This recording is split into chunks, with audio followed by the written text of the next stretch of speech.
Tetapi kalau kita mau objektif, periksa juga dulu Pak Karyoto. Dimintai keterangan karena pada waktu itu Pak Karyoto itu deputi. Nah, begini, perseteruan Polda Metro Jaya versus KPK ya, makin hari makin menarik nih Pak Hasan. Iya. Nah, ini saya baru baca nih dari CNN Indonesia Online. Kapolda Metro Jaya, Irjen Karyoto, surati KPK untuk sita dokumen terkait kasus SYL. Iya. Nah, saya minta pendapat Pak Hasan nih. Ya pertama gini Bang Amin, Siaga 98 ini kan mendukung KPK. Karena dia bagian dari penyelenggara negara yang ditugaskan secara resmi untuk melakukan pemberantasan tindak pidana korupsi, termasuk di dalam hal ini pencegahannya. Itu pada posisi awalnya begitu. Nah, kemudian beberapa hari ini kan ada masalah nih. Ketika KPK sedang menyidik dugaan tindak pidana korupsi di Kementan, tiba-tiba Polda Metro juga sama gitu. Jadi ada beberapa hal yang harus jadi catatan karena memang Pak Kapolri juga sudah turun tangan, sudah mewanti-wanti kepada Polda Metro Jaya harus cermat, harus profesional dan jangan arogan di dalam menangani pengaduan masyarakat ini. Nah, kami melihat bahwa ada unsur ketidakcermatan. Pertama dari konstruksinya dulu, konstruksi hukumnya. Ini satu peristiwa gitu ditangani oleh dua penyidik, dua instansi penegak hukum berbeda. Nah, kita harus kembalikan siapa yang penyidik awalnya, kan yang mulanya itu KPK melakukan penyidikan dugaan ini, lalu ditemukan peristiwa pidana, kemudian ditemukan siapa tersangkanya, sudah ditangkap kemarin, dilakukan penahanan saudara SYL gitu. Terus kemudian tiba-tiba dengan dalih ada pengaduan masyarakat, Polda Metro Jaya melakukan penyidikan serupa gitu. Nah, saya tanya Pak Hasan, gitu. Yang di kasus ditangani oleh Polda Metro Jaya itu, delik yang dikenakan pada Firly itu apa? Sebenarnya deliknya sama, pasal yang digunakan sama kan Undang-Undang Tindak Pidana Korupsi. Sebenarnya dugaan penyalahgunaan wewenang. Bukan delik pidana umum, bukan? Bukan. Nah, kalau itu delik pidana khusus, kejadian-kejadian yang sebelumnya, kan, ada penyidik KPK yang diduga menerima suap dan gratifikasi, kita sebutlah AKP Stepanus. Itu kan disidik oleh KPK sendiri. Ada juga yang terhadap kasus pelanggaran etika yang dilakukan BW, Samad, diperiksa oleh Dewan Etiknya KPK. Nah, sekarang undang-undang mengakomodir namanya Dewas. Nah, ini kan logis. Kalau ada dua instansi dalam kasus yang sama, maka ada perlawanan koruptor yang menggunakan instansi lain untuk melakukan penekanan terhadap KPK yang dinarasikan terima suap, gratifikasi. Padahal kasus suapnya lebih substansial daripada kasus-kasus yang remeh-temeh ini, ya kan? Kalau ada pelanggaran etik, ya silakan diperiksa di Dewas. Nah, ini tolong dipertegas oleh Pak. Jadi gini, pengaduan ini memang diterima oleh Polda dan ada pengaduan masyarakat ini. Ya mungkin hanya Polda lah yang tahu siapa pihak pengadu ini, gitu. Yang merasa, yang kemudian dinarasikan dia merasa diperas, kan gitu. Pihak Polda, karena pihak Polda juga, Polda Metro Jaya pasti punya ini untuk merahasiakan siapa pengadunya ya gitu. Dapat dilindungi, tetapi menurut saya pernyataan Pak Kapolri yang menyatakan harus cermat itu, kita harus lihat tidak setiap pengaduan itu ditindaklanjutin, harus dicek dulu, diklasifikasikan dulu gitu. Nah, pihak Polda Metro Jaya kan sudah mengetahui bahwa dugaan tindak pidana korupsi ini sedang ditangani oleh KPK. Nah, semestinya sejak dari awal pihak Polda Metro Jaya ini kalau dia cermat, dia berkoordinasi dengan pihak KPK bahwa ini ada pengaduan dugaan pemaksaan, penyalahgunaan wewenang non pemaksaan. Nah, apakah kemudian dinarasikan pemerasan? Saya tidak menemukan kalimat pemerasan di dalam pasal 11E yang sebagaimana dimaksud itu, gitu, yang di dalam undang tidak. Jadi ini beda, bukan pemerasan, ini pemaksaan, penyalahgunaan wewenang yang terindikasi bisa dua, bisa gratifikasi, bisa suap, gitu. Nah, jadi konstruksinya dulu gitu. Jadi semestinya pengaduan ini, dugaan pengaduan ini semestinya diserahkan ke KPK sudah dari awal. Tetapi pihak Polda tidak melakukan itu, malah langsung mendalami. Sekarang kita lihat masuk ke soal profesionalisme, soal independensi. Yang harus jadi catatan, harus dilihat kalau kita ngelihat dugaan pemerasannya, yang kalimat yang digunakan pemerasan. Kalau saya sih melihatnya bukan pemerasan, saya nggak mau menggunakan kalimat itu. Itu narasi kalimat aja. Itu mengacaukan, ya, kalimat itu framing gitu. Framing itu. Memframing agar Polda bisa masuk pidana umum, padahal ini bukan pidana umum, ini pidana khusus ya gitu. Ya. Nah, itu semestinya gitu. Mereka lihat dulu. Kalau kita ngelihat tempusnya, waktunya perlu dicatat. Deputinya pada waktu itu deputi penindakan KPK-nya masih Pak Karyoto, Pak Kapolda saat ini. Nah, saya ngeliat ya ini tidak ya bisa menimbulkan konflik of interest. Ya, artinya kan gini, Kapoldanya Pak Karyoto pada saat itu. Pada saat itu dia menjabat deputi bidang penindakan. Dugaan tempus pemaksaan ini, penyalahgunaan wewenang seperti yang disebutkan saat ini, itu di era deputinya, deputi penindakan KPK-nya Pak Karyoto. Oke, saya tanya Pak Hasan. Kemudian Pak Karyoto ini sebagai deputi, iya, kan berseteru juga, iya, dengan ketua. Dia diberhentikan, iya, dipindah. Narasi yang di publik itu dikembalikan ke polisi, iya, ya kan? Ke instansi kepolisian, kemudian diangkat jadi Kapolda. Apakah ini ada kaitan nih? Sebenarnya ada perang bintang antar mereka? Perseteruan, karena itu memang pembinaan karir ya. Pak Karyoto memang diusulkan oleh pembinaan karir oleh pimpinan KPK, bukan pilih secara personal ya, tapi pimpinan KPK untuk pimpinan karir kembali ke instansi asalnya. Terus kemudian oleh Pak Kapolda, oleh Pak Kapolri ditempatkan sebagai Kapolda. Jadi sebenarnya tidak ada perseteruan pada waktu itu kan. Nah, perseteruan itu muncul adalah ketika Endar, Direktur Penyelidikan, itu tidak mendapatkan penugasan penaikan kembali gitu. Dan KPK, pimpinan KPK menganggap bahwa sudah selesai penugasannya. Nah, itu yang kemudian muncul perseteruan. Sebenarnya perseteruan antara Pak Firly dan Pak Karyoto ini tidak ada. Saya lihat ya gitu. Itu entah kenapa tiba-tiba ini gitu.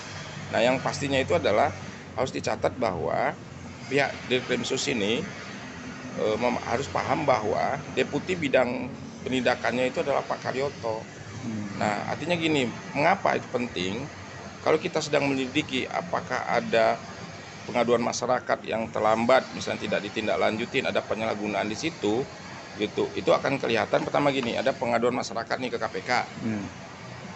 Ditelah, kemudian dilimpahkan ini ke penyelidikan. Nah, penyelidikan ini kan berarti di Direktorat Penyelidikan di KPK. Direktorat Penyelidikan ini adalah di bawahnya Pak Karyoto, deputi bidang penindakan. Jadi ini masih satu rangkaian dengan Pak Karyoto. Nah, sekarang deputi bidang pengaduan masyarakatnya, Direktorat Bidang Masyarakat kan sudah diminta keterangan informasinya oleh pihak Polda Metro Jaya. Nah, semestinya penyelidikan juga dimintai. Kalaupun misalnya itu mau tetap bersikukuh misalnya bahwa mereka memiliki kewenangan dan lain-lain, kalau menurut saya sih ini akan menimbulkan kerancuan nanti. Semestinya harus dihentikan. Tetapi kalau kita mau objektif, periksa juga dulu Pak Karyoto, dimintai keterangan, karena pada waktu itu Pak Karyoto itu deputi bidang penindakan gitu. Itulah timbul pertanyaan kita di benak kita. Ini agak aneh, ya kan? Sejak mereka dikembalikan ke instansi asal, kemudian tiba-tiba Karyoto pun dipromosikan menjadi Kapolda, timbullah masalah ini, ya kan? Awalnya kita dengar akan melakukan penyelidikan terhadap bocornya perintah penyidikan KPK dalam kasus di Kementerian ESDM. Ya betul, begitu kira-kira ya. Nah, sekarang timbul lagi kasus yang dinarasikan pemerasan dalam delik khususnya penyalahgunaan wewenang, suap ya. Dahulu misalnya ada perseteruan cicak dan buaya, ya kan, di mana targetnya mereka dikenakan kasus kriminalisasi, tapi bukan delik khusus yang sama yang seperti kata Jadi Pak ceritanya akan berbeda. Kalau misalnya gini, pengaduan masyarakat terkait dugaan adanya pemaksaan ini, kalau ini kemudian dikoordinasikan sejak dari awal dengan KPK untuk ditindaklanjutin, nah di situ kan ada Dewas bisa mengawasi apabila ini tidak ditindaklanjutin oleh KPK. misalnya, atau bisa saja gitu ini ditindaklanjutin oleh Dewan Pengawas KPK untuk disidang etik gitu, karena ada dugaan pemaksaan, terus ada dugaan juga pertemuan yang di lapang badminton itu gitu kan. Nah, yang kalimat di situ ada pasal terkait soal bahwa pimpinan tidak boleh bertemu langsung maupun tidak langsung dengan pihak yang berperkara ya gitu ininya, dan itu yang kemudian diduga juga ada delik pidananya di situ gitu. Etik.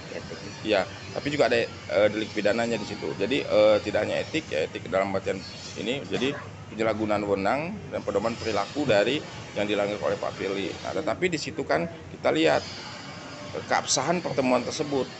Yang disebut menghubungi itu adalah berhubungan ya, itu artinya adalah pihak pimpinan KPK atau Pak Firly ini yang aktif. Ini kan bukan Pak Firly, dia kedatangan kan. Iya. Kedatangan kemudian sedang badminton gitu kan. Jadi tidak tepat kalau kita katakan bahwa berhubungan gitu ininya. Dia didatangin kan, dan itu rame-rame kalau di tempat terbuka gitu. Nah, jadi kalau menurut saya sebenarnya ini mestinya agar tidak terjadi tumpang tindih, lalu kemudian akan menimbulkan konflik antara dua institusi penegak hukum gitu, yang mestinya diserahkan ke sejak dari awal ya ke.